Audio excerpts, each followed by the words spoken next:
¿Puedes hacer el chat? Ah, tu peux faire le check. Okay. When? It's okay? Sí. Perfecto. Merci beaucoup. Good morning, bonjour. Ça va? Ça va très bien. First time in Spain? No. No. Anytime. Yes. ¿Pero lo haces en inglés? No, o- no, no. Algunas pequeñas. Pequeña in English. Pequeñas Yeah, en yeah, inglés. no, Okay. I like very, very, very much Spain, and especially Barcelona.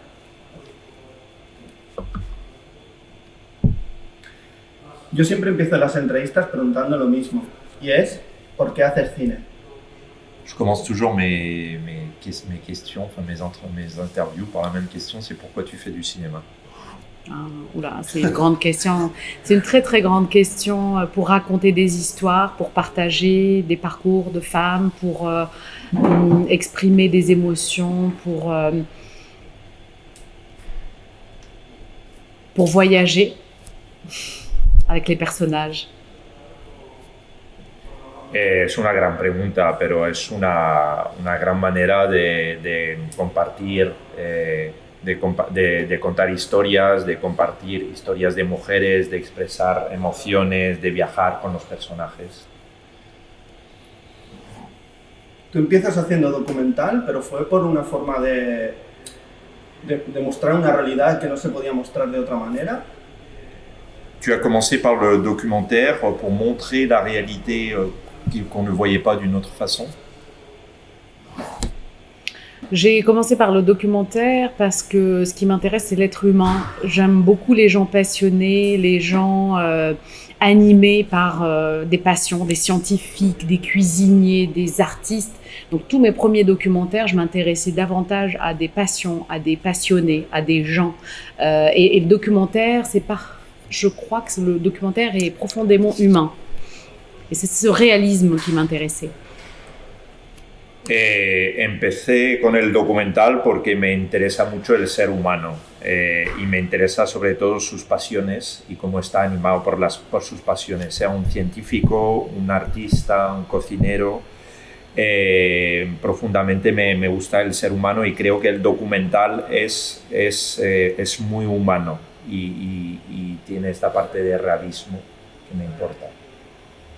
Pero llega Papicha, que es una historia de ficción, aunque ambientada en los 90, pero a mí en muchos momentos creo que es un documental de aquella época. O al menos tu mirada es muy de atrapar una realidad que a ti te suena, te han contado o que quieres transmitir, ¿no? Mm-hmm. Y me gustaría saber que esa idea del documental que ella tiene, pues aunque sea ficción, no la ha perdido, ¿no? Vale. Porque aunque tú sabes que es una película de hace 30 años, la historia, pero la estás viendo y parece un documental en ese momento. Me gustaría saber cómo trabaja eso. Donc tu arrives sur Papicha qui est effectivement une fiction des années 90, mais on a parfois dans le film, moi j'ai eu en tout cas cette impression qu'on est très proche justement du documentaire et que tu veux transmettre cette réalité, montrer cette réalité que tu connais directement ou qu'on t'a racontée. Donc comment un peu, la question c'est plus comment tu as travaillé justement sur Papicha en venant du documentaire. C'est là y que me gusta question. porque la manera de filmarlo es muy de aquí, de ahora.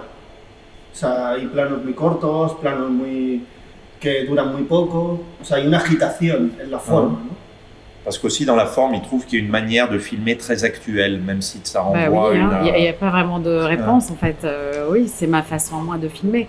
Alors on va être très pédagogue.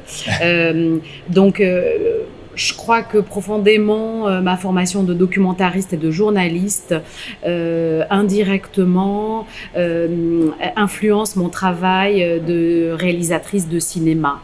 Je passe énormément de temps à l'écriture des projets, au travail sur tous les personnages secondaires. J'essaye d'avoir une documentation très approfondie sur ce que font les personnages, dans quel univers ils grandissent, quel contexte, dans quel contexte ils évoluent, quelle est la région, la rue où ils évoluent. Donc tout ce travail documentaire, de documentation, un peu d'archiviste, c'est quelque chose qui forcément se voit à l'écran.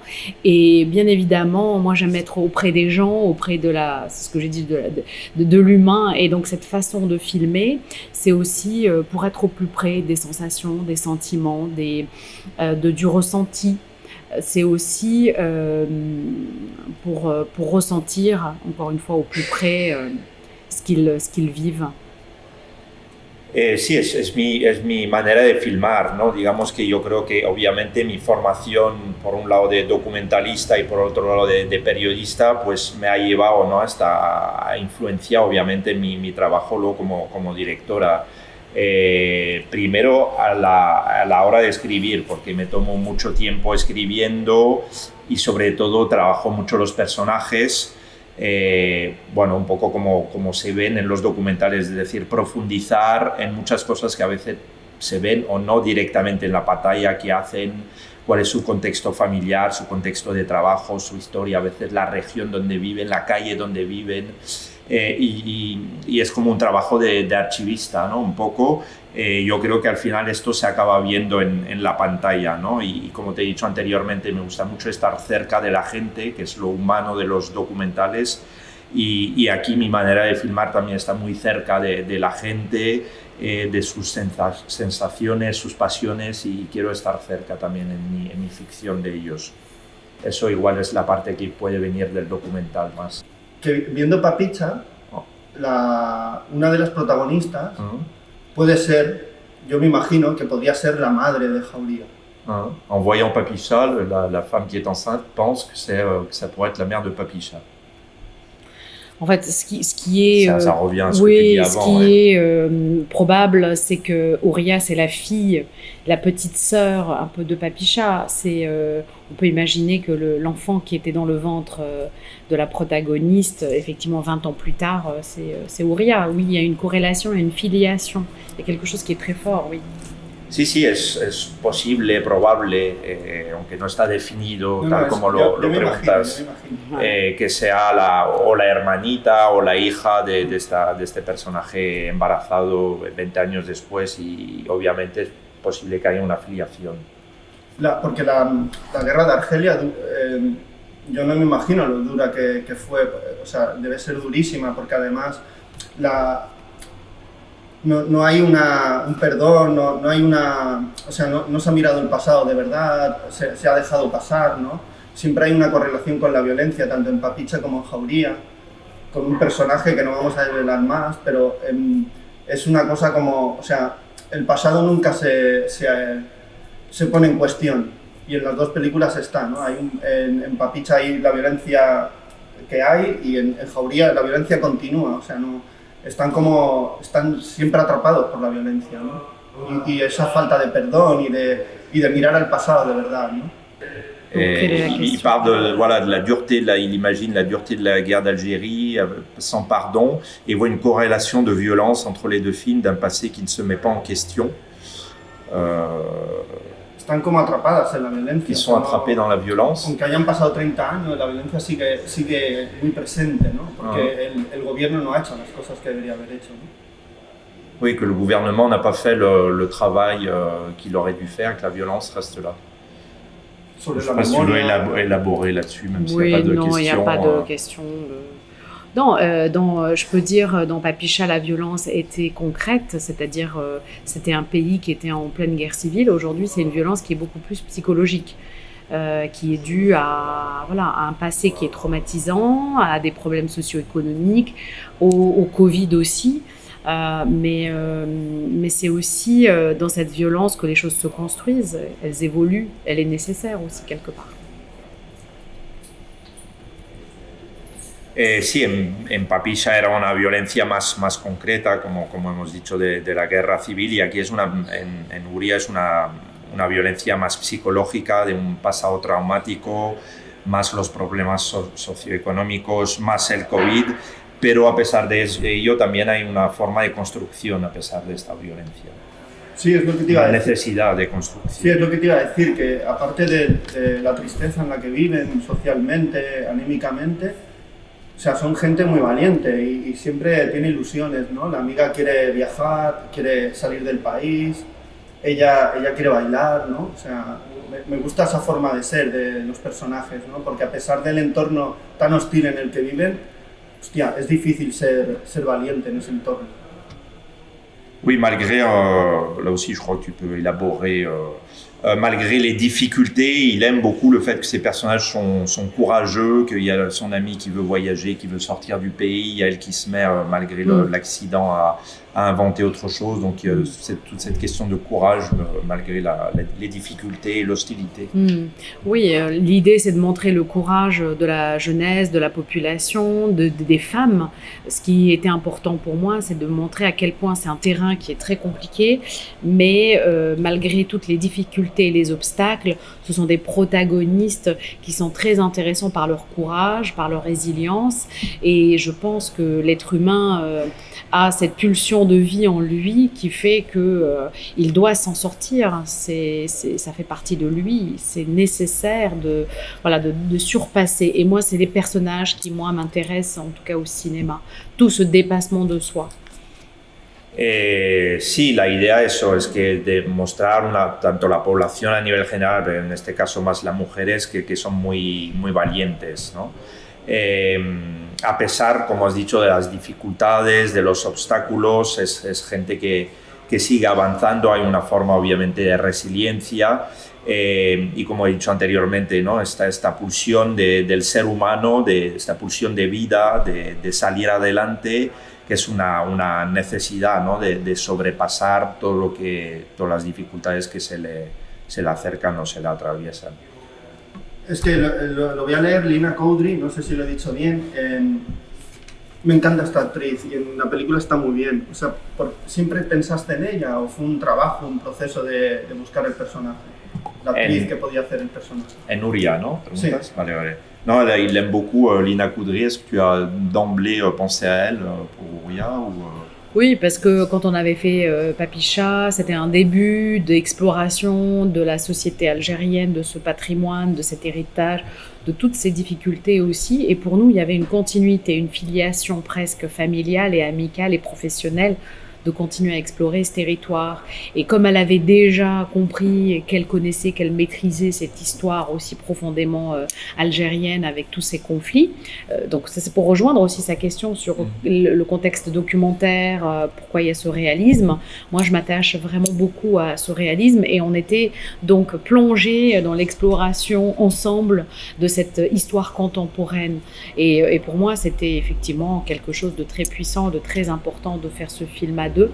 Elle a longuement travaillé puisqu'elle ne dansait pas réellement, donc elle a fait une année de préparation physique, la danse classique, la danse contemporaine, la langue des signes, et donc tout ça a encore renforcé aussi notre collaboration professionnelle et amicale aussi. Sí, además, como ya hemos comentado, podría ser una filiación, no continuación, pero filiación con Papicha, pues ya habíamos empezado a esta exploración de la sociedad argelina con todo su pasado, su herencia, y yo quería continuar en Uria esto, tanto a nivel de la historia, sino a nivel un poco del equipo, en este caso de Lina, que ya nos une casi esta afiliación pues, profesional, de amistad, de trabajo, y ella pues se involucró mucho, ¿no? en esta búsqueda también sobre toda esta historia argelina de los conflictos, que eso me remite un poco a la pregunta anterior, ¿no? o la pregunta inicial sobre el documental, ¿no? de esta búsqueda de realismo. Ella realmente es un trabajo que en algunos momentos nos hemos visto involucradas juntos, ¿no?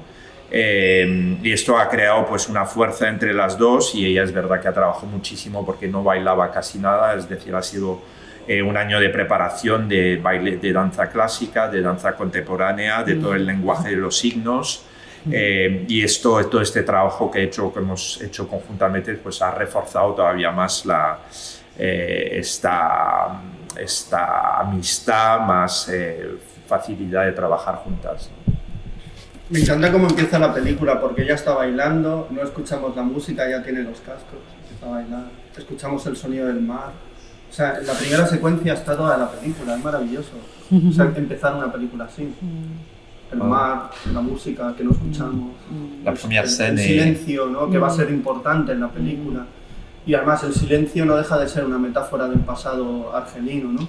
El grupo que ella va a encontrar de mujeres. ¡Buah! Es que en ese momento la película pasa del realismo a la poesía, no sé, a lo más profundo, no sé. Y es muy interesante que en una misma película haya todo eso. Donc il parle de la scène initiale, voilà, d'ouverture, avec effectivement qu'il a trouvé très belle, aussi bien au niveau des silences qui seront importants dans la suite du film, de la danse elle-même, et on a l'impression effectivement de passer d'un réalisme qui sera la suite du film à une espèce de poésie qui seront tout le film. Donc qu'est-ce que tu pourrais dire un peu sur cette première scène? Il a tout compris. Tu peux lui dire, il a tout compris alors. Has entendido todo.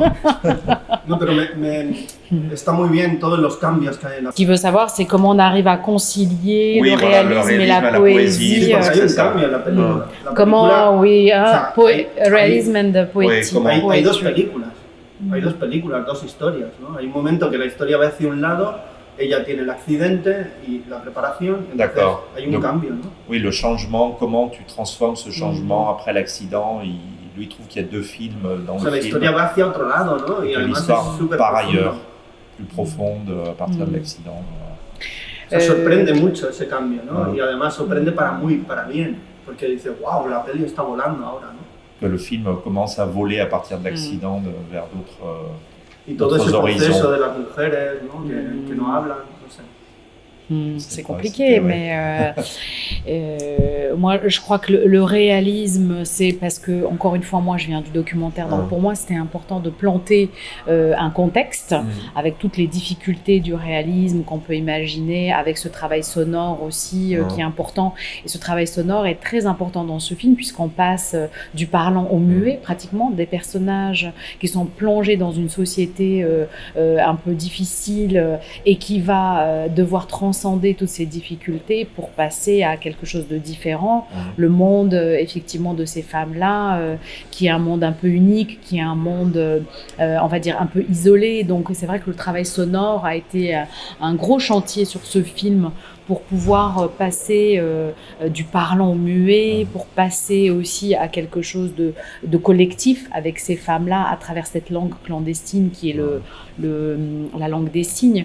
Donc, et puis on est très proche avec elle, on est avec ce personnage, donc on est au plus près de son corps, au plus près de cet accident, de ce trauma, et peut-être que effectivement moi, c'est ma façon de travailler, d'être encore une fois très proche des personnages et de passer du réalisme à quelque chose de... C'est la reconstruction aussi, tu vois, la poésie, elle arrive à un moment où, en fait, la voix n'est plus là et comment on fait par la suite. Donc, on trouve une alternative et c'est vrai que la poésie est là pour essayer de dédramatiser aussi ce moment. Bon, la réponse n'est pas très concise, mais sí, bueno, esto un poco la parte del realismo, pues ya lo hemos hablado antes, viene un poco pues de mi parte de documental, que me gusta plantear un contexto social.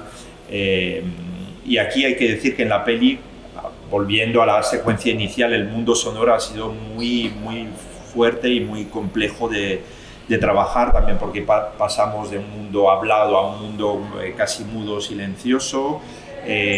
Y las dificultades de la sociedad pues se tienen que trascender. También pasamos de este mundo de una mujer al inicial a un mundo más colectivo, de un mundo más aislado a algo más colectivo a través también del lenguaje de los signos, ¿no? que es una forma también clandestina de expresarse, ¿no?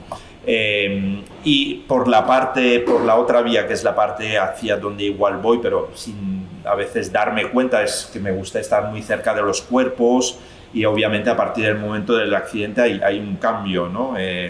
También lo he dicho por el documental, me gusta estar muy cerca de los personajes, y igual esta poesía que aparece es una forma también de permitir la reconstrucción del personaje, ¿no? De desdramatizar un poco lo que ha ocurrido y de hacer aparecer esta alternativa. Ahora, para terminar, cuando has presentado la película en festivales, la gente que te suele preguntar, ¿hay alguna pregunta que te haya llamado la atención por algún motivo? quand tu vas présenter le film dans différents pays ou en festival, est-ce qu'il y a une question qui t'est particulièrement surprise ou intéressée qu'on ait pu te demander? Porque es una película que, o sea, te conmueve y te hace reflexionar. Eso es difícil en el cine. C'est un film qui a fait à la fois réfléchir et qui te conmueve. Que eso es muy difícil de conseguir en el cine. C'est difficile de trouver ça au cinéma.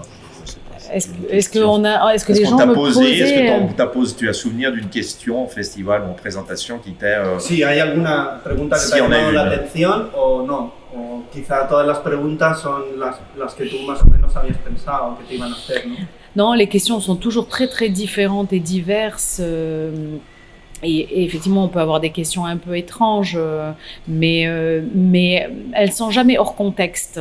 C'est-à-dire que c'est forcément des préoccupations de gens dans le public. Souvent, pourquoi Shakira, par exemple? Pourquoi le prénom de Shakira est utilisé? Est-ce que c'est vraiment par rapport à sa chevelure? Est-ce que Poutine, c'est parce que c'est un dictateur? Est-ce que donc c'est souvent des questions autour des béliers qui sont assez intrigante, mais sinon, non, il y a toujours plein de questions autour du film. Hein.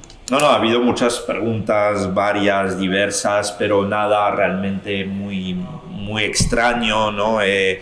Porque me he encontrado con un público pues que ha entrado en la peli en la cual sus propias preocupaciones podía aparecer o dialogar con la peli. Donde más preguntas he tenido casi es sobre los nombres de los animales que luchan, pues por qué Shakira, por su pelo, por qué Putin, por es un dictador.